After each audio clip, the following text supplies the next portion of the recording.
रतन टाटा का जीवन परिचय। प्रारंभिक जीवन। रतन टाटा का जन्म 28 दिसंबर 1937 को मुंबई में हुआ था। उनके पिता का नाम नवल टाटा और माता का नाम सूनू टाटा था। टाटा परिवार भारतीय पारसी समुदाय से संबंध रखता है और रतन टाटा को एक प्रतिष्ठित और सामाजिक रूप से सक्रिय परिवार में जन्म लेने का सौभाग्य मिला।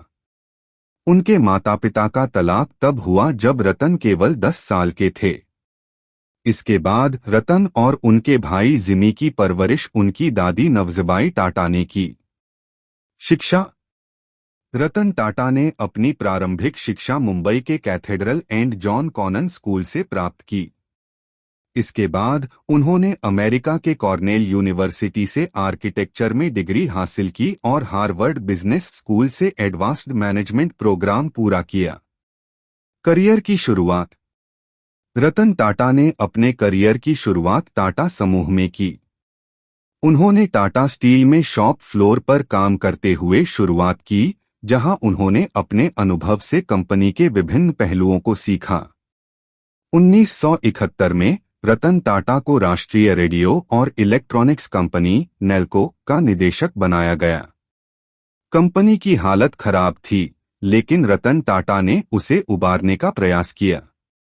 हालांकि इस प्रयास में पूरी तरह सफलता नहीं मिली। टाटा समूह का नेतृत्व। 1991 में रतन टाटा को टाटा समूह का चेयरमैन नियुक्त किया गया। यह जिम्मेदारी उनके लिए एक बड़ी चुनौती थी, क्योंकि जे.आर.डी. टाटा की तुलना में उन्हें कम अनुभव माना जाता था। लेकिन रतन टाटा ने अपने नेतृत्व में टाटा समूह को नई ऊंचाइयों तक पहुंचाया।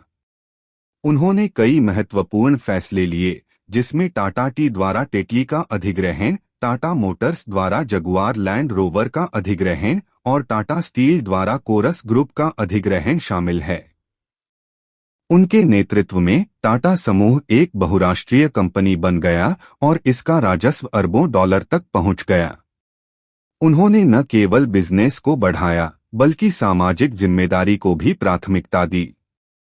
सामाजिक योगदान। रतन टाटा सिर्फ एक सफल व्यवसायी ही नहीं, बल्कि एक दयालु और संवेदनशील इंसान भी हैं। उन्होंने टाटा ट्रस्ट्स के माध्यम से शिक्षा, स्वास्थ्य और ग्रामीण विकास के क्षेत्रों में भी महत्वपूर्ण योगदान दिया है। उन्होंने नैनो कार का निर्माण कराया, जो कम कीमत पर भारतीय बाजार में उपलब्ध थी। इसका उद्देश्य था कि हर परिवार के पास एक कार हो, खासकर मध्यम और निम्न वर्ग के परिवारों के लिए। पुरस्कार और सम्मान।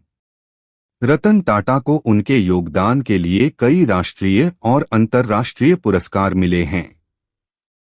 उन्हें भारत सरकार द्वारा 2000 में पद्म भूषण और 2008 में पद्म विभूषण से सम्मानित किया गया, जो देश का तीसरा और दूसरा सर्वोच्च नागरिक सम्मान है। निजी जीवन। रतन टाटा ने आजीवन शादी नहीं की। उन्होंने अपने जीवन को समाज सेवा और व्यवसाय में समर्पित किया। वे सादगी पसंद व्यक्ति हैं और हमेशा से ही अपने कार्यों में अधिक ध्यान देते हैं। निष्कर्ष। रतन टाटा एक प्रेरणादायक व्यक्तित्व हैं, जिन्होंने अपनी नेतृत्व क्षमता और सामाजिक जिम्मेदारी के माध्यम से न केवल टाटा समूह को नई ऊंचाइयों तक पहुंचाया, बल्कि भारतीय उद्योग को भी विश्व पटल पर पहचान दिलाई। उनका जीवन हमें सिखाता है कि सफलता केवल पैसे कमाने में नहीं, बल्कि समाज के लिए कुछ अच्छा करने में है।